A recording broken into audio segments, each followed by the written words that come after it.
देखिए, तृणमूल कांग्रेस विपक्ष का एक बहुत बड़ा राजनीतिक दल है, मजबूत राजनीतिक दल है। और ममता बनर्जी जी की अपनी एक हैसियत है। राष्ट्रपति चुनावों को लेकर अगर वो विपक्ष के लोगों को एकजुट करने की कोशिश कर रही हैं, तो इस कोशिश का स्वागत होना चाहिए। अब ममता बनर्जी विपक्ष की धुरी है या नहीं है, तृणमूल कांग्रेस सारे विपक्षी दलों की धुरी है या नहीं है, ये अभी चर्चा का विषय नहीं होना चाहिए। ये पहली जरूरत विपक्ष की इस वक्त ये है कि वो एकजुट होकर राष्ट्रपति चुनाव में जो एनडीए का उम्मीदवार है उसको अच्छी टक्कर दे सके, और सही कहा अगर हो आपने सके। पंकज शर्मा। चेहरा कौन होगा उसमें जाते ही नहीं, विपक्ष को एकजुट होने की जरूरत है, आप ये बात मान रहे हैं। पर विपक्ष को एकजुट कौन करेगा? वो सोनिया गांधी कर पाएंगी या ममता बनर्जी करेंगी? सवाल यहां आ दो, जाता है ना। दोनों मिलकर भी कर सकते हैं। अच्छा। सोनिया जी का भी अपना एक कद है, उनकी एक विशेष स्थिति है सारे राजनीतिक दलों में, और खासकर विपक्ष के राजनीतिक दलों में उनके प्रति एक अलग किस्म के सम्मान की भावना है। ममता बनर्जी का भी अपना महत्व है। और ये वक्त ये नहीं है कि इसकी पहलकदमी कौन करता है या इसकी अगुवाई कौन करता है। ये वक्त है जब विपक्ष एकजुट हो, और उसमें सब लोगों की जो कोशिशें हैं, सब लोगों के प्रयास हैं, उसमें ममता बनर्जी का प्रयास भी है, शरद पवार जी का प्रयास भी है, सोनिया गांधी का प्रयास भी है, केसीआर की कोशिश भी है। तमाम लोग हैं जो मिलजुल कर इसको नहीं, करेंगे संकेतों अगर। संदेशों पर ही राजनीति टिकी होती है, राजनीति की बिसात ही इन्हीं मामलों को लेकर बिछती है। आप मुझसे बेहतर जानते हैं पंकज जी। ठीक है, संकेतों पर टिकी होती है, लेकिन कई बार संकेत अप्रासंगिक हो जाते हैं राजनीतिक माहौल में। इस वक्त का जो राजनीतिक माहौल है वो विपक्षी दलों के लिए बहुत महत्वपूर्ण है। राष्ट्रपति का चुनाव भारतीय जनता पार्टी और राष्ट्रीय जनतांत्रिक गठबंधन के लिए जीतना आसान नहीं है। ऐसे मौके बार बार नहीं आते हैं। देखिए, राजेंद्र प्रसाद जी के अलावा सिर्फ वो अकेले थे जो निर्विरोध राष्ट्रपति बने, पहले राष्ट्रपति थे। उसके बाद से चुनाव हुए हैं और हर बार टक्कर हुई है, खाई भी रही है वोटों की, लेकिन कई बार ये भी हुआ है कि काफी अंतर जो है वो बड़ा नजदीक रहा है।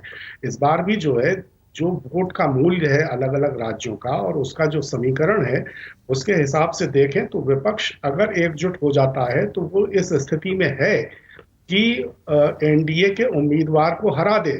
और इसलिए एनडीए को, नरेंद्र भाई मोदी को अपने उम्मीदवारों के चयन में बहुत सावधानी बरतनी पड़ेगी, और अंदर बहुत गहन विचार विमर्श चल रहा है।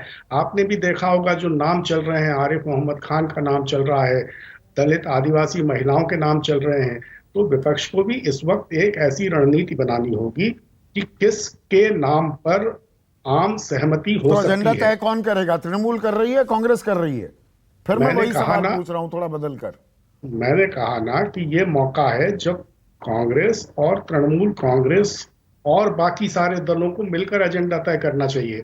आप तो जानते हैं कि सोनिया जी के और ममता बनर्जी के बड़े मधुर संबंध हैं। ममता बनर्जी का राजीव जी से एक बड़ा मधुर संबंध रहा। ममता हाँ, संबंध बनर्जी ने इतने अपनी मधुर थे कि आत्मकथा तृणमूल में, कांग्रेस बना ली उन्होंने वो 99 में। बात की वो बात की बात है, वो भी एक सच्चाई है।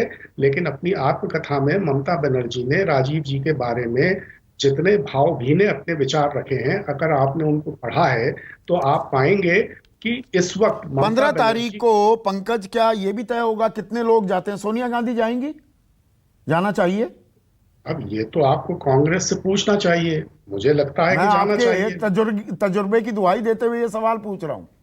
मुझे लगता है, मेरी व्यक्तिगत मान्यता है कि वो जरूर जाएंगी, और ऐसे किसी भी मौके को वो बिल्कुल अवॉइड नहीं करेंगी। और इसमें मुझे नहीं लगता कि इस तरह की कोई अहम उनके आड़े आएगा कि उनके बुलाने पर लोग आए नहीं, और इसी वो में किसी के सवाल ये बुलाने अटका पर हुआ है न ना कि जाएं। विपक्ष दरअसल एक साझा उम्मीदवार खड़ा भी कर पाएगा कि नहीं, या एक धड़ा है कांग्रेस धुरी होनी चाहिए विपक्ष की, दूसरा कहता है गैर भाजपा गैर कांग्रेस गठबंधन हो जाए। ममता बनर्जी उनमें से हैं, के चंद्रशेखर राव हैं, अरविंद केजरीवाल हैं, आजकल आरजेडी की भी दूरियां हो गई हैं कांग्रेस से, अखिलेश यादव की भी वो मधुर संबंध नहीं है कांग्रेस के साथ। ये सवाल है क्या देखिए, अपने आप में? विपक्ष की कोई भी राजनीति कांग्रेस को अलग थलग करके नहीं हो सकती, ये एक सच्चाई है। गैर कांग्रेस गैर भाजपा राजनीतिक दलों का गठबंधन बनाने को अगर कोई चाहे तो बना भले ले, लेकिन उससे वो अपेक्षित नतीजे नहीं निकल सकते जो इस वक्त की राजनीति में निकालने के लिए सब लोग बेताब हैं। तो बिना कांग्रेस के कैसे होगा? रही बात जो आपने पूछा था सोनिया जी के जाने की, तो संदीप जी आपको भी याद होगा कि जब कभी ऐसे मौके आते हैं तो विपक्ष की एकजुटता के लिए सोनिया जी तो मायावती जी के पास गई थी, सोनिया जी तो रामविलास पासवान जी के घर गई थी। तो सोनिया जी को ममता जी के बुलावे पर या किसी और के बुलावे पर जाने तो में ये कोई देखना संकोच होगा, दिलचस्प ऐसा होगा मुझे ना नहीं कि ये लगता। जो भारी भरकम न्योता मिला है पूरे विपक्ष को, कितने लोग आते हैं। हाँ, ये देखना इसलिए दिलचस्प होगा कि ये तय करेगा कि ऐसे कौन से विपक्षी दल हैं जिनके लिए अपनी निजी महत्वाकांक्षा व्यक्तिगत या सांगठनिक ज्यादा महत्वपूर्ण है और विपक्षी दलों की एकजुटता उतनी महत्वपूर्ण नहीं है। इसलिए मैं भी ये मानता हूं कि ये मौका बिल्कुल बहुत उत्सुकता से इन चीजों को देखने का है, जिससे ये तय होगा कि सचमुच कौन कौन विपक्ष में है और कौन कौन भारतीय जनता पार्टी की बी टीम में है।